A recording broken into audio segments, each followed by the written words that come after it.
কৈলাসহর গৌরনগর ব্লকের দেওছড়া এডিসি ভিলেজের ৩ নম্বর ওয়ার্ডের অন্তর্গত বাঘাছড়া গ্রামের বাসিন্দারা বর্তমানে চরম দুর্ভোগের শিকার।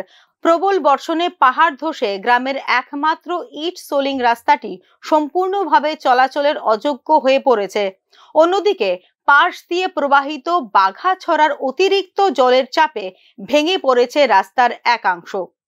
ফলে গত এক সপ্তাহ ধরে গ্রামে কোনো যানবাহন ঢুকতে পারছে না, এমনকি ছাত্রছাত্রীরা স্কুলে যেতে পারছে না। অসুস্থ ব্যক্তিদের হাসপাতালে নেওয়া হচ্ছে দুরূহ। জলমগ্ন হয়ে পড়েছে কৃষকদের জমি ও সবজি ক্ষেত। পঞ্চায়েত বাঘাছড়া ৩ নং ওয়ার্ড। আমরা গত রবিবার থেকে বৃষ্টি পড়ছে, বৃষ্টি পড়ার কারণে আমরা গাড়ি ঘোড়া ভিতরে স্লিপ পড়ছে, মানুষের বাড়িঘর ভাঙ্গিয়া এটা খুব ক্ষতিগ্রস্ত হয়েছে। প্রায় রাস্তার দৈর্ঘ্য আছে 5 কিলোমিটার, এখানে 160 মিটার আছে পাক্কা রাস্তা, বাকি 2 কিলোমিটার মতো আছে সোলিং। এই সোলিংয়ের উপরে রাস্তার দশ পড়িয়া আমরা সব কিছু যাতায়াত বন্ধ, ফুলাফান স্কুলে যাইতে পারেন না, কোনো মানুষ টোটালি বার হইতে পারেন না গ্রাম থাকিয়া। রাস্তাটি সংস্কারের জন্য তার কাছে কোনো ফান্ড নেই বলে এলাকা পরিদর্শন করে জানিয়েছেন স্থানীয় গৌরনগর ব্লকের ভিডিও।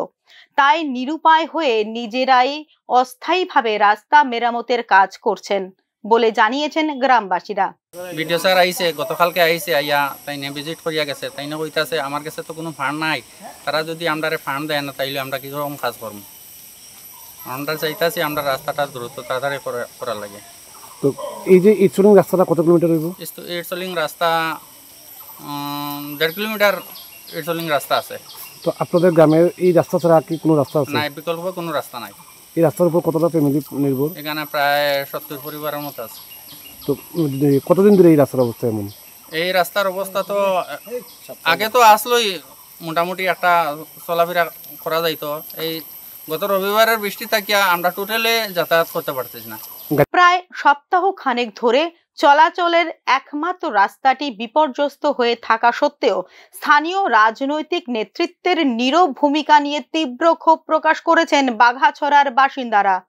অবিলম্বে পাহাড় কেটে গার্ডওয়াল নির্মাণ করে রাস্তার পুনর্নির্মাণ না করা হলে বৃহত্তর আন্দোলনের হুমকিও দিয়েছেন সংশ্লিষ্ট গ্রামবাসীরা। Bureau report, news now.